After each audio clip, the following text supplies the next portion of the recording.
Welcome. You're listening to Behind the Home Build, a podcast dedicated to all things home building. Whether you're a home builder, home buyer, or something in between, we're here to connect you with the industry experts. My name is Danny Langerman, CEO and Mortgage Loan Originator. With me is my son Riley Langerman, Mortgage Loan Originator. Welcome to Behind the Home Build podcast. Today we have Tony Shafer. And, you know, I knew your old company, now your new company that you just started. Yeah. So Tony is a 30-year builder. Now he's jumped into the consulting, and he's helping some of the new builders start to jump up and get their toes wet and see what it's like to get into this business. That's right. Yeah, welcome, Tony. Yeah. Thank you. Excited to have you here. So we were just talking, you're a Colorado native. Colorado native. Where'd you go to high school? So I went to Mullen and then graduated from Lutheran.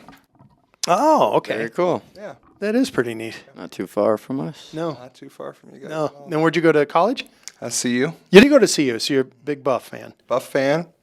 Got my architecture degree. I was going to say, did I also see you're a pioneer? No. No? Was it different? No, so I went undergraduate for what they call environmental design, 4-year program in Boulder, and then got my postgraduate degree with master's in architecture at CU Denver. Ah, okay, that's the Denver. So I it's just saw. a different, it's still CU, but a different campus. Gotcha, okay. That. Graduated from there, and before I went to school, I paid for my college through my construction experience and what I knew in the trades. So you got into the trades before college? yeah, so the story is kind of a neat story. My dad came to me, I guess I would have been a junior, and he said, "We're going to lose our house. We need to start a business. And the only thing that I know how to do is build porches." I did it with my dad, who was a teacher, when I was young. "Do you want to do that with me?" And I said, "Sure. I don't know how to build porches or a deck, but I'll learn." So at 16, we did that. We built one deck when I was a junior. When I became a senior, we built almost 20. And I could actually, there was money to be made in building of decks. So all through my college career at CU Boulder, we built decks. I had crews in the architecture school that built decks. And by the time I graduated with my post degree, we were one of the larger deck builders in all of Colorado, called the Deck Company. And we did, probably 40 plus over the summer. And I thought, you can really make money at this. So it started paying for my education, and that's where I got excited when I graduated with my degree and moved into construction. Much bigger than decks, but that's where the start came from. Oh, that's pretty awesome. Yeah. Very cool. That's pretty good college hustle. Oh, man. You gotta, education's great, but you gotta learn a trade and know how to operate a business and how do you make money and customer service skills. All of that comes in the real world, For sure. Yeah. Now, did you have shop class back in high school? Not really. With being that they were Christian high schools, there wasn't a lot of extracurricular stuff. Even our sports stuff was pretty mild. Right. But, I learned it all from my dad, who learned it from his dad. And my dad was working, 80 hours a week while I was working weekends, 20, 30 hours a week. And I thought, this guy, he was a banker by trade. So he was banking during the week, and he was building decks with me on the weekend. And so I started to see this process that I didn't know, and then I started to change some of the stuff. Like, why do you do it this way? This doesn't make any sense, because he never really went into construction. He did the building and then kind of got into the professional side, and very, very knowledgeable in construction, but more on a basic level, like home maintenance. And so as I got to be about 18, he was letting me run everything and teaching the crews, and I loved it. That was good. So was he a teacher? You said, what did he do before you started building that first deck? He's a banker.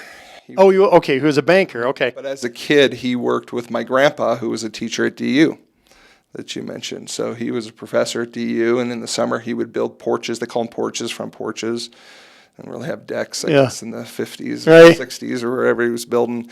And that's how they made extra cash.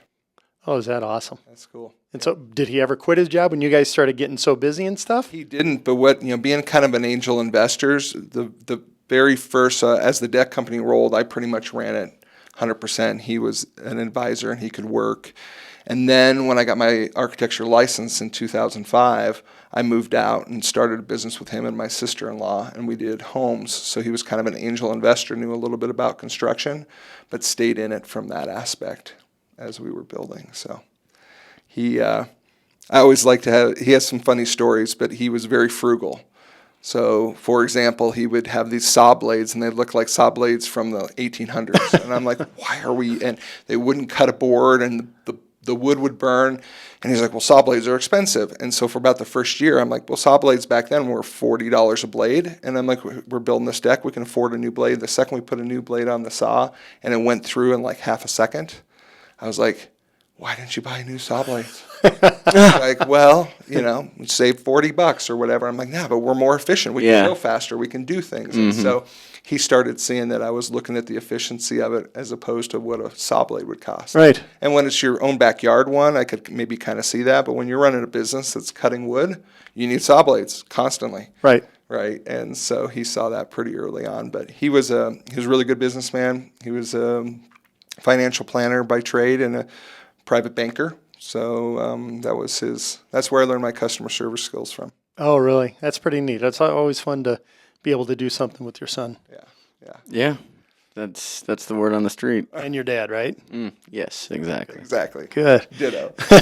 No, it was definitely a bonding experience for us as I started to be a young man, kind of getting into that, so it was cool. That is pretty neat. Yeah. So then you start this new company, right? You start building homes. What kind of homes were you building? Well, we started out, so my sister's background was interior design. My brother-in-law was an HVAC guy, so he's a tinner. And so we started doing remodels. And this would have been 2005 into 2006. And we were doing some pretty complicated remodels. And with my background in design, her background in architecture, we started to get notice. They're like, these just aren't your typical remodel guys. We're doing some big project, high-end projects. Well, we got the first notable 2-story historic home in Wash Park. So what we did is we went to Landmark and we said, listen, we want to pop the top on this house that's historic. We want historical designation once we pop the top, and never been done in Colorado, and I don't believe in the nation. And so we designed the second story to look very similar in detail and scale and type to the first floor, and it got notoriety from the news and other people. And then we started seeing a lot of people started coming out of, quote unquote, the woodwork, and they'd say, hey, can you come to 7th Avenue Historic District and remodel our $5 million home? Can you come to this house and make it period specific? And so we had kind of the design aspect with the construction piece, so we got really known for that. And we really saw when you added square footage or second stories, that's where you started making most of the money. Mm-hmm. Remodel's hard, because you're making it look pretty, but you're really not adding any square footage. So your value doesn't have a tendency to go up at the cost of what the construction is. And so we started to see that early on. And so I think it was in the 2008 downturn of construction, we stopped doing our spec homes, and we reached out to clients that we had done work for, and we started getting business with all of our clients and people that they knew. And so we went more to owner-occupied, less risk money, and we started doing pretty notable larger projects. Mm-hmm. Yeah. Oh, that's awesome. Yeah, it was fun. So was that when the home building started? Was back in 2008, 2009? Well, that historic 2-story that's on York Street was our first really large project. I believe the project was like $200,000 or $300,000 to get the second story addition on it. Sold for over $1 million. Which back doesn't seem like much now, but back in 2000, I guess it would have been 2007. Mm-hmm. It was a pretty big home. Yeah. And so larger projects, even though a small project can be difficult too, larger projects have so many other touch points professionals needed, and it gets into more specialty construction. So we got to see that, we would get a client and they would say, all these other contractors would say, I don't know how to do that. I've never done that before. And then we would start getting these specialty projects, which you can make more money on with the specialty project. Can you explain to me a little bit more about what makes like the historic piece of that house? Like you have to, what? I guess I'm confused what that even means. Yeah, so there's 2 forms of historic designation. There's like local governments, like Denver, local states. There's also federal landmarked historic homes. So this one wasn't a federal, it was a state, and it was purely because of the neighborhood, the Wash Park neighborhood. So they'll draw zoning around certain neighborhoods and they'll call them historic, that they want to keep the historic character to. Now, Wash Park doesn't have that. I was going to say, I've seen a lot of brand new, not very historic building up there. And build. So what we did is we went to the Denver Historic Society and we said, hey, we want to make this historic. We want to get a plaque. We want this to be the way that be a kind of a beacon to the neighborhood. And so that's where the Denver Historic took it on. It now is deemed historic because of that second Just story. that single house. Just that single house. Oh, okay. And you'll see that areas like Wash Park really need it because people like Washington Park because of its front porches, its small scale, its craftsman style. And as an architect, I start seeing, what they call slot homes go up and really ultra modern and scrape. And eventually, once you do that to all of the homes, you lose the character of Washington Park. Right? They're still intermittent throughout there, but it's starting to happen block by block by block. For sure, you can see it. So 7th Avenue Historic District, which is a little bit north of Washington Park, kind of north of Cherry Creek, has been a historic designated area for, I believe, decades. I don't know exactly how long, but they have the larger kind of mansions. Gotcha. So, half acre, 1 acre lots, 2, 3, 5, $10 million homes. And they said, hey, we're historic. Well, right after we did that 2-story pop top, we got 2 projects in 7th Avenue because going in as a contractor and architect, you had to show them that you had done projects. They won't just take on any contractor. You got to go through Landmark first before you do your permitting. They have to prove if there's historic quality to it. Then they can designate. You have to prove that before you tear it down, that it doesn't have any of that stuff. So we got to be really good at that, not only with our design background, but design and build, kind of making old look new, is kind of an art in itself. Yeah. And so the federal designation, we've never had a project that's been federally designated, but that would be like if a notable person, a notable event, right, or something happened there that they want to save that structure. And we were involved in a house north of Colfax for Governor Spears' daughter lived in the house, so you have to do all this research. They do all the research really for you, Historic Society. And they found out that this house that we weren't gonna tear it down, we were gonna remodel it. But they found out it was Spears' daughter's home, and they said, hold on a second. Right, this has some historic designation to it. And luckily, we were hired on before they found that out because we're like, well, we'll go through the process. And so the interior is not as restricted as the exterior, but like your windows had to be exactly matching. Your color scheme had to work. And this house was really poorly dilapidated, like really bad. Chopped into 4 apartment units, completely hadn't been, renovated in decades. So it was a neat project. It was on High Street. But if that gives you kind of an answer to where that is. And architecturally speaking, I think there's a time and a place for that historic designation, right? Because you lose that character, you can't get it back. Mm-hmm. And you talk to a lot of contractors, they'll probably tell you it's more a nuisance than anything else, but I don't believe that. I believe it's needed. Yeah. Otherwise, you get stuff torn down and doesn't have that historic allure that it had. Yeah, you can tell. Like even at Wash Park, everything's bigger, better, more expensive, price modern. Yeah, for sure. It definitely is a different feel. That's right. Yeah. Yeah. So now, fast forward, we get up into COVID hits. Like builders are going through obviously just hard times in that they're not allowing anyone out of their house. Starts to get difficult. So lead us through that process up to what you're doing right now. Yeah. So I think after Fade Homes, I started my own business called TM Grace Builders. And that was started, I believe, in 2011. And so 7 years later, in 2018 and 19, we were the most successful that we had been in all previous years. It was our biggest year. Things were going great, doing a lot of projects, notable projects, big projects. Business was great, more than great, the best we'd ever seen. And then we started to see COVID come into play. And yes, we were essential at that time. I think every business is essential.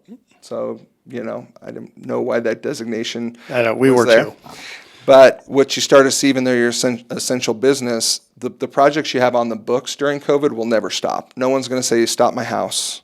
I don't want you to complete it, right? It's normally push, get me to move in so I'm not paying double mortgages or can pay off my loan. But the people that are coming up after that, all of them are saying, stop, hold. And for us being a small business, that was probably 70-80% of our funnel went on hold. And so I was trying to navigate through that with building the buildings that were in the works. And we started to see a cash tumble really quickly because everything was on hold. We had our office space. We had all our vehicles. We had 13 employees. We were the biggest overhead we had ever been. And COVID basically wiped that out in a period of about 6 to 8 months. Mm-hmm. And so I started to think about, is this viable? Can I get out of this hole? And really it was October of 2022, so I lasted almost 2 years to that. I was like, I don't see a way out of this. And so I got down to my last 2 employees. The business closed up December 31st of 2022. And in 2023, I kind of started a new career. Like, what am I going to do next? And But it was pretty easy. Yeah, well, exactly, because it's the only thing I'm good at, construction and design. So I'm trying to think, okay, we're still in the COVID phase. People would say 2 years later. Yeah, it never really came back. I was hoping it would come back. That would get me out of the hole. It never, and I think today it still isn't back to where it was pre-COVID when I talk to other businesses. But you start to gain experience. This is what I like to tell my kids, younger generation. You start to gain experience on stuff that people will pay you money for, and stuff that you have a passion for, and stuff that you're good at. It's not just necessarily a job. So being from a state that I'm a native to, I've been in my whole life, 3 decades in construction. People might know of me, but not know me because I've been in one geography for 30 years. Well, I started to capitalize on that. So a lot of developers, a lot of new concepts. Developers started coming to me and saying, hey, do you know how to, 3D concrete print homes? And I'm like, no, I don't, never have, but I'll figure it out for you. So I started to put my experience into those companies as a consultant. And so that's really where I'm at today, is that I'm really consulting, helping people through that to kind of give my experience and talents towards that and having fun while doing it. Right. And so that's kind of where I'm at today. Yeah, I mean, it's pretty exciting. I mean, maybe you can go into a little bit kind of these modern ways that these builders are starting to build these houses, like you touched on the one. You've got the concrete 3D printing. Mm-hmm. You've got now there's, modular homes or even, I wouldn't say modular. Now there's factories out there that are building metal 2x4s. Now homes are being built out of metal. Mm-hmm. You have, like I'm just going to call them the building blocks, yep. That are going around and stuff. So give us kind of your intake on kind of these new kind of designs and what you're seeing out there. Sorry, before you answer, just another thing I want to add. I've also seen like hemp houses, mm-hmm. right? That are like fire retardant and they're made out of hemp. Yeah, the insulation of hemp is awesome. Wool is great because it doesn't mold. So to kind of answer both of your guys' question, I started to say, okay, why hasn't construction changed technology-wise in the 30 years I've been in it? What I started to see with some of these new building blocks of construction is I started to see there's a propensity for builders to only build what they know. And the reason that they do that is because they can make more money, they can be more efficient, they don't have to prove out or parse out new models, and so they make more money doing that. But then I start looking at the automobile, and I think, okay, an automobile that I drove 30 years ago is nothing like the automobile I'm driving now. And why aren't buildings any different? Why is there not, increased whatever to it? And there's so many places. Well, the main reason for that is you have builders that push back on it, municipalities that have no idea what you're doing, so they don't see it as an approved method. And then not all the time, but typically it's more expensive. So now all of a sudden your construction cost goes up and no client says, well, I really like that idea of hemp, but I'm not going to pay 10% more. Yeah. Mm-hmm. But you have to prove to them, okay, well, if you're building for the future and you're building to change how houses in this case get done, there's so many really new avant-garde ideas out there that we need to prove out. And once they become mainstream, they will be efficient cost-wise. Mm-hmm. And so I started out with a group that came to me and said, we want to 3D print a home, basically like your 3D printer in your office, but we want to print a home. I'm like, okay. So I started to learn that. This was about a little over 2 years ago. And we're doing our first 3D printed home in Superior right now.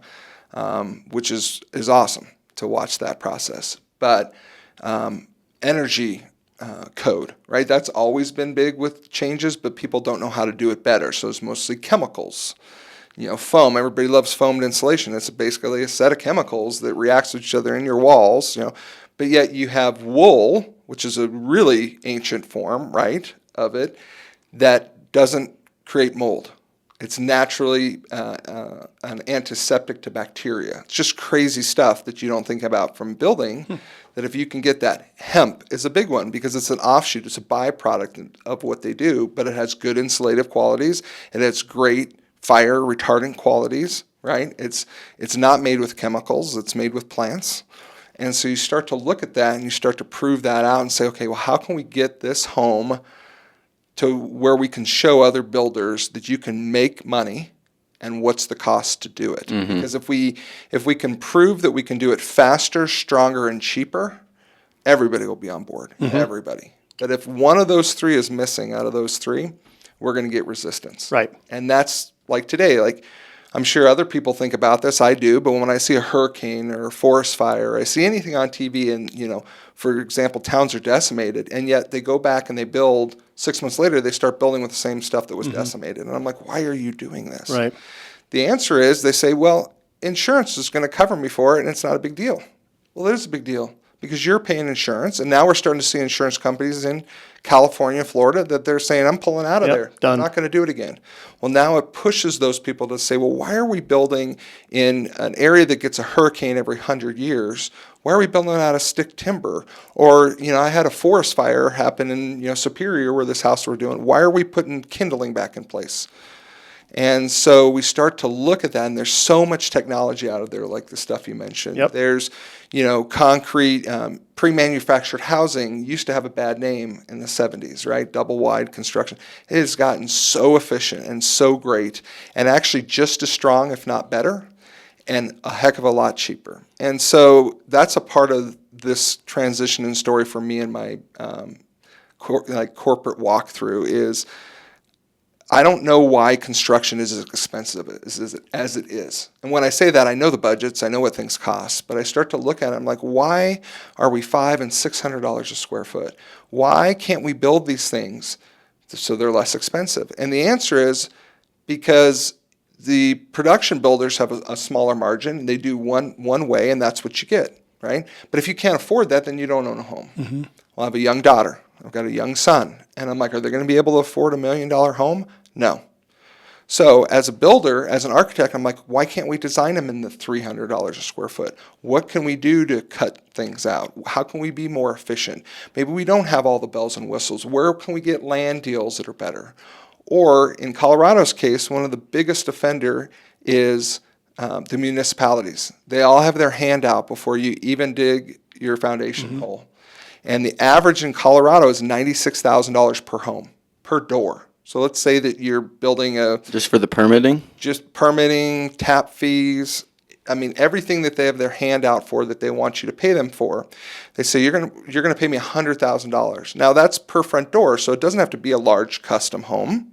Could be, but it could be a small apartment.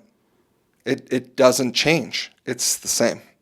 And so when you look at an apartment style, you're like, I'm starting with $100,000 in the hole, basically trying to get this 1,000 square foot apartment to be done for $300,000. I can't do it, right? And that's why you see the apartments that are $500,000-$600,000, or duplexes that are $1.2 million or $1.7 million, right? People are like, it's a duplex. Yeah, they're all over Colorado that are almost $2 million. That's why rent is $2,000 a month. That's right. Mm-hmm. And so what I've been trying to do with the people that I'm a part of business with is going to these municipalities and they say, hey, we want you to do affordable housing. I'm like, that's great. Well, we'd love to do affordable housing, but you have to start first. Because I can't do anything. I can't even dig a hole until I give you $100,000. Right. So what skin in the game are you going to put in? And the tendency is the municipality pushes back and says, no, I want you to build affordable, and I'll give you a tax incentive. No, why don't you reduce your tap fees? Right. So Colorado, as opposed to Texas tap fees are like $2,500 to get water and sewer. Colorado's like $50,000-$60,000. Yeah, I saw somewhere Castle Rock was like $120,000 or something. And it just keeps going up and up. Now it's expensive to get water and sewer. I get it, right?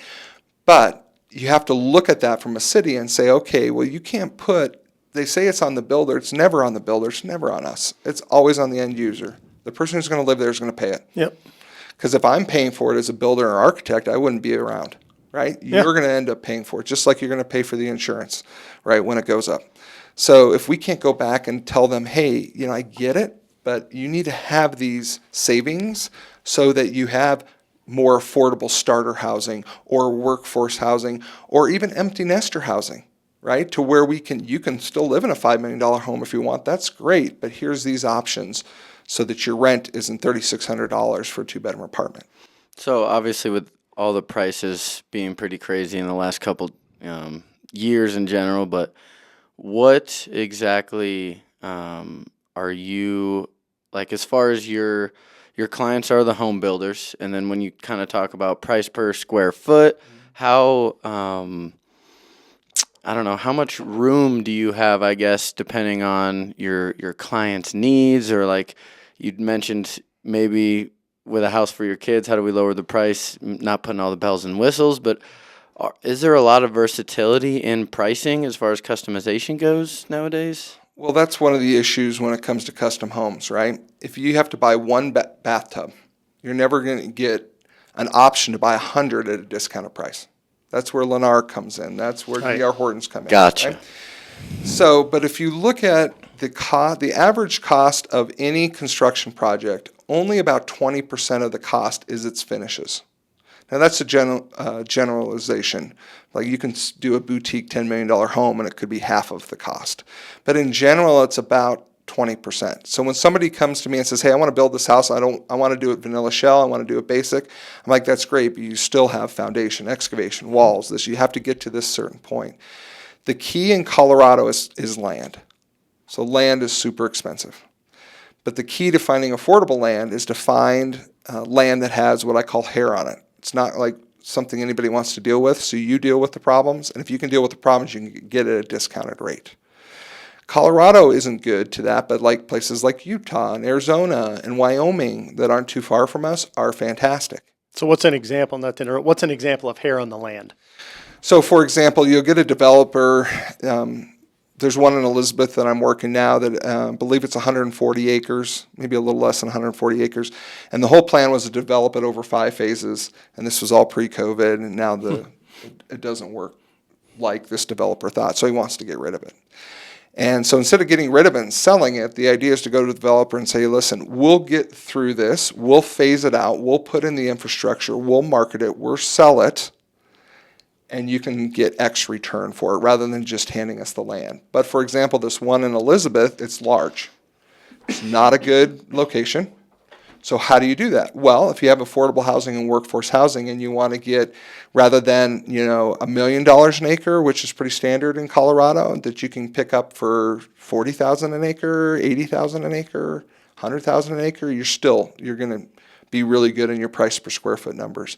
Then to get to like a manufactured building or this 3D printed model, once it's proved out, it's really inexpensive to do it, right? You're using technology, that's where the cost is coming now, but it's really concrete and it's printed quickly within 1 week. So you start to chunk away at these different pieces so that you can take that price per square foot from $500-$600 a square foot to $400, $300, maybe even $200. And there's a project I'm working in Laramie, Wyoming right now that's a duplex, a good-sized duplex, and they're coming in about $350 a square foot.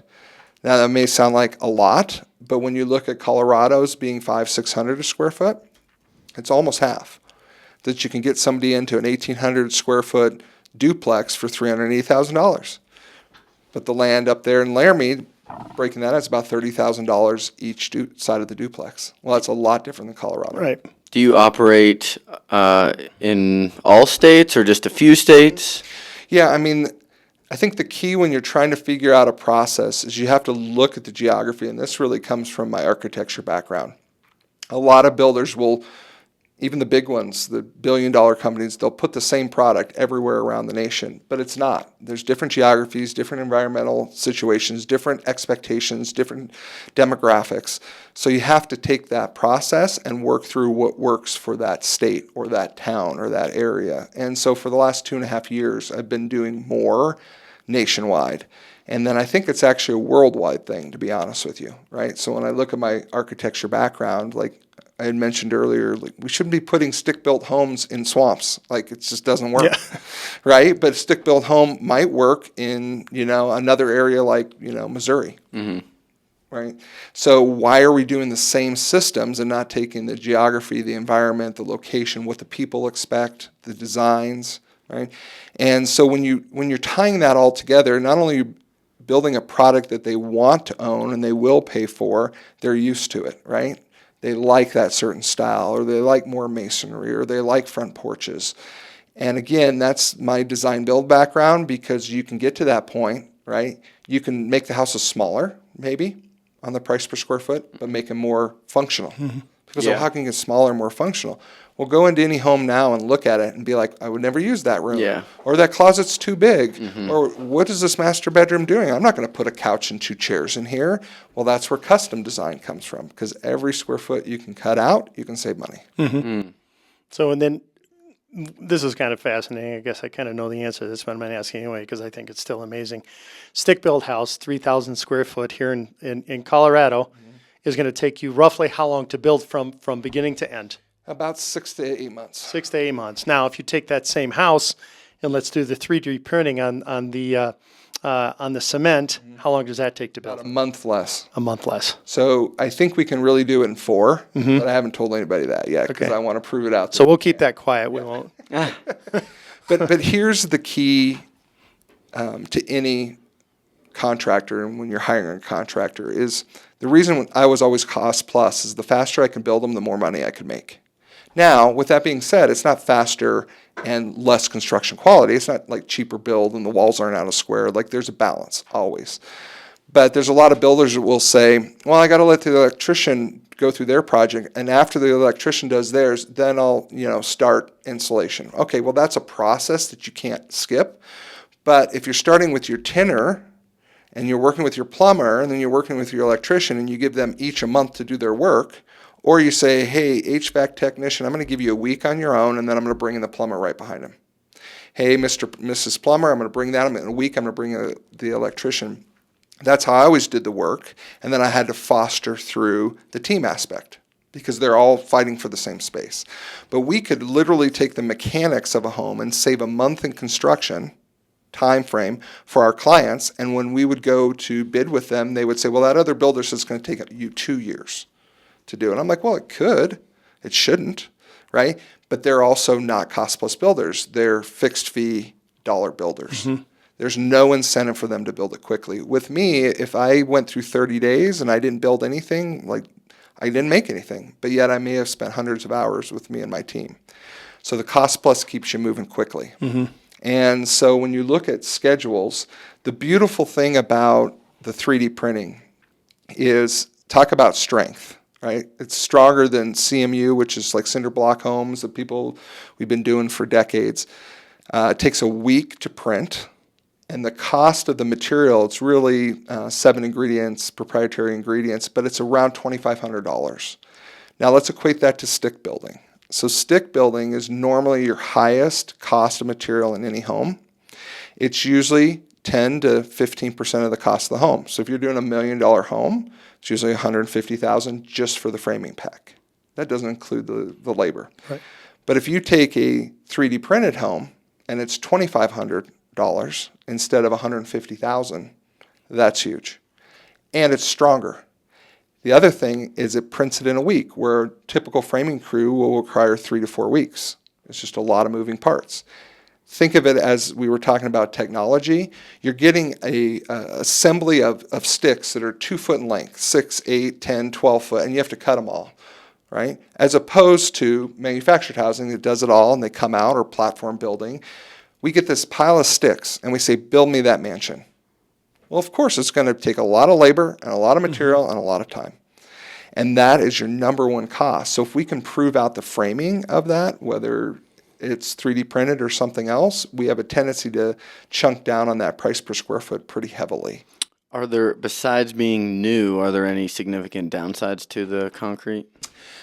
I'm sure there are. The one thing is you have to, plan for the worst and hope for the best. That's always what you have to do in construction or life in general, I believe.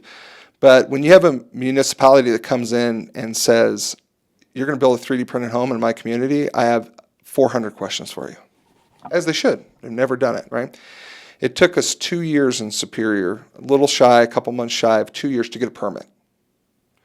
Now, permits in Denver, 6 months, 9 months, sometimes a year. That's a long time. Double that, right? But our hope is now that we have one in Superior, and the next one we do won't be 400 questions, maybe it'll be 50. So instead of 2 years, maybe that will take a year or 6 months or whatever. So I think people are always afraid of the unknown. What don't I know? And my personality is, I wouldn't say I'm afraid of it. I don't embrace it, but that's my job. That's what people have always paid me for. There's a problem, Tony, with your team, you fix it. That's what we're good at. That's what architects are. They're problem solvers. That's what builders are.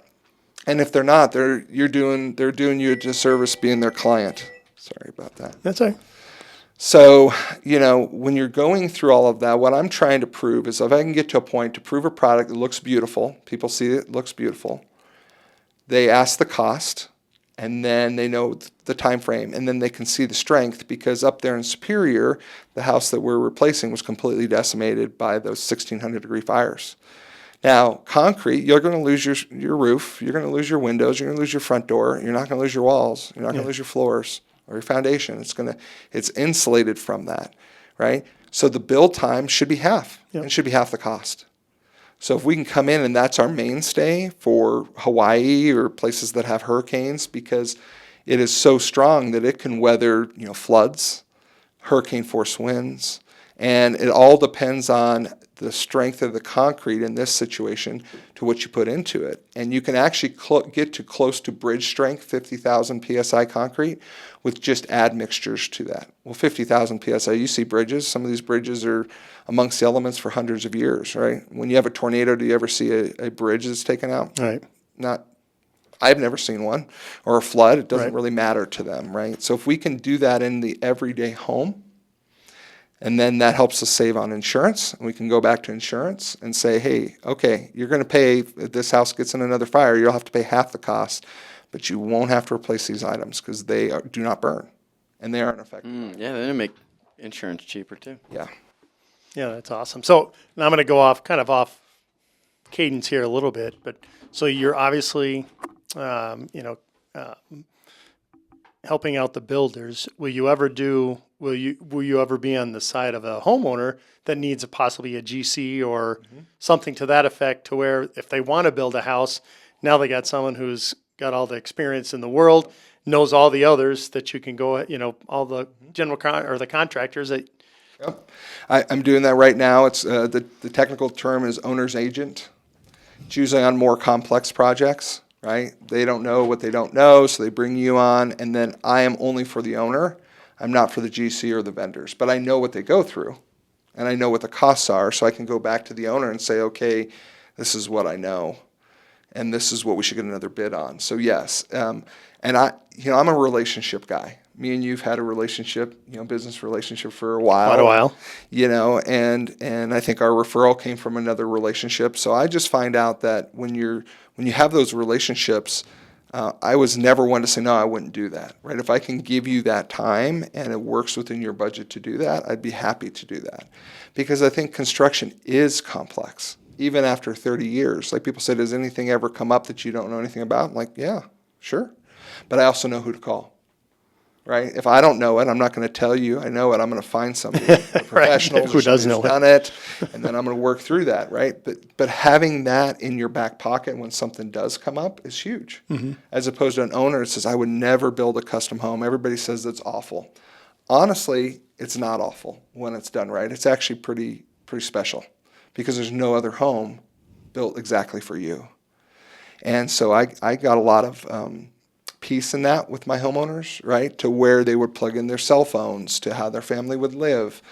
And it's this idea that it's hard. Yeah, there's tens of thousands of working parts in a custom home.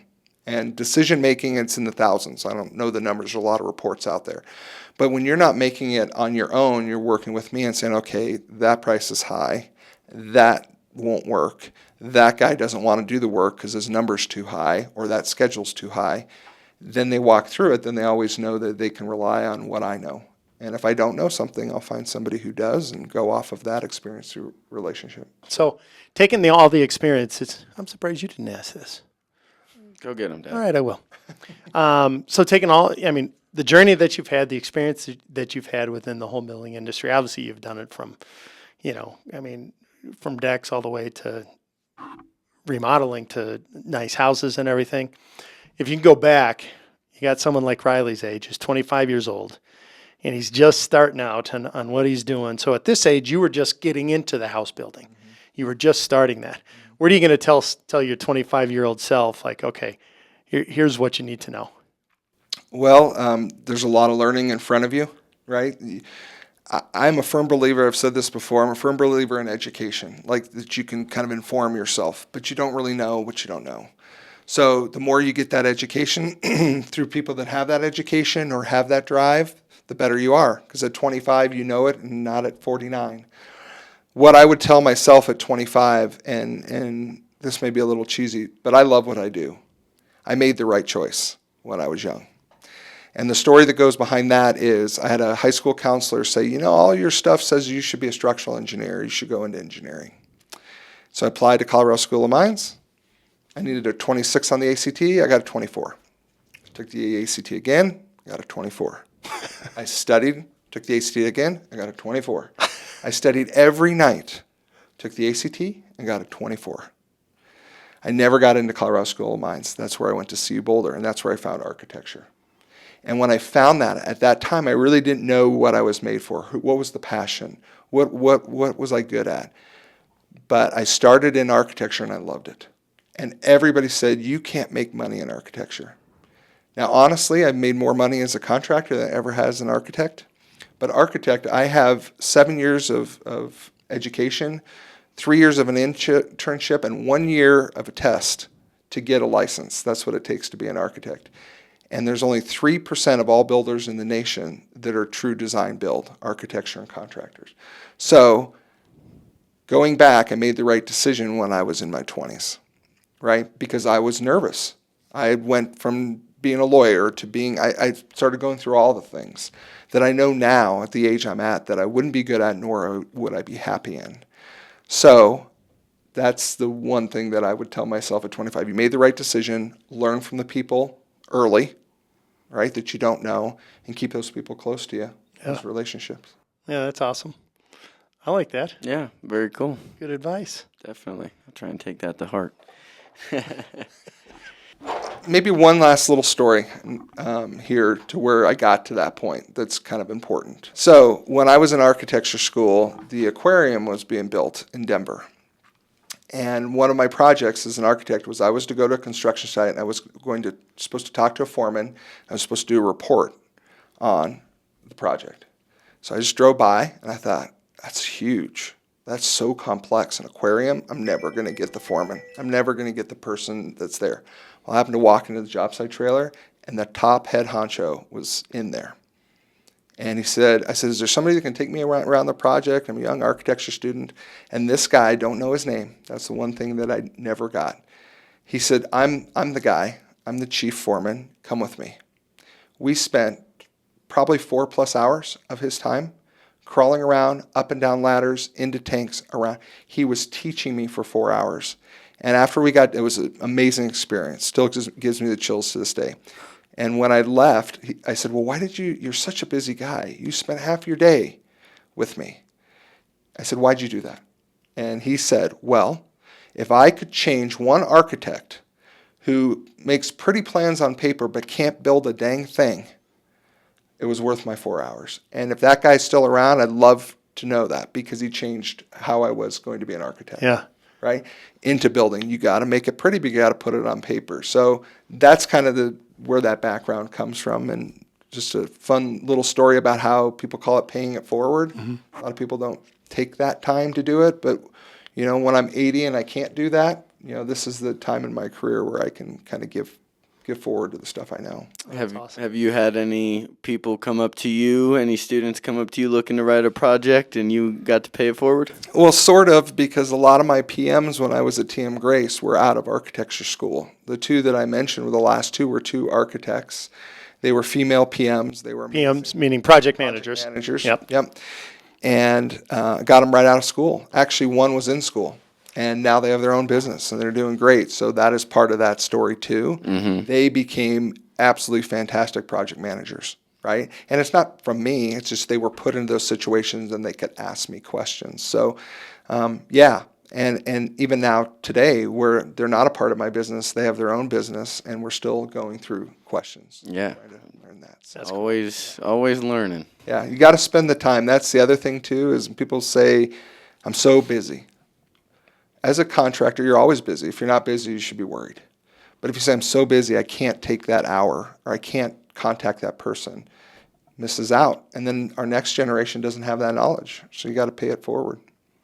Right on. Well, as a part of the next generation, I appreciate it. Oh, great. Well, if we have any builders that are tuned in, or even somebody who's looking to consult you for a custom home build, or anybody interested in what you have to offer or learning from you, where can they contact you? Yeah, so the best way to contact me is using my cell phone. And so maybe we could put that on there. Corinthian Consulting is the name of the company.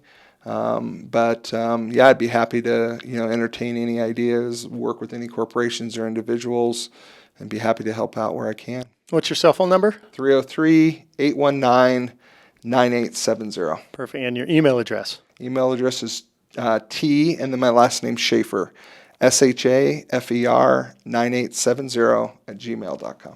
Awesome. Well, thank you so much for joining us today. I appreciate it. Yeah, thank you for having me. It's been an honor. Thanks for taking the interest in me, and I appreciate all you guys' time today. No, we do too. I've got so many other questions, but we'll do a second episode with you. That'd be great. All right. I'd love it. Thank you for tuning in to this week's episode of Behind the Home Build. It's a podcast for all things home building. He's Danny, and I'm Riley.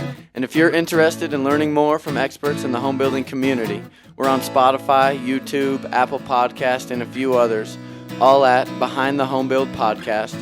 And if you have any questions at all, make sure to send them our way on Instagram, LinkedIn, or Facebook at Behind the Home Build Podcast.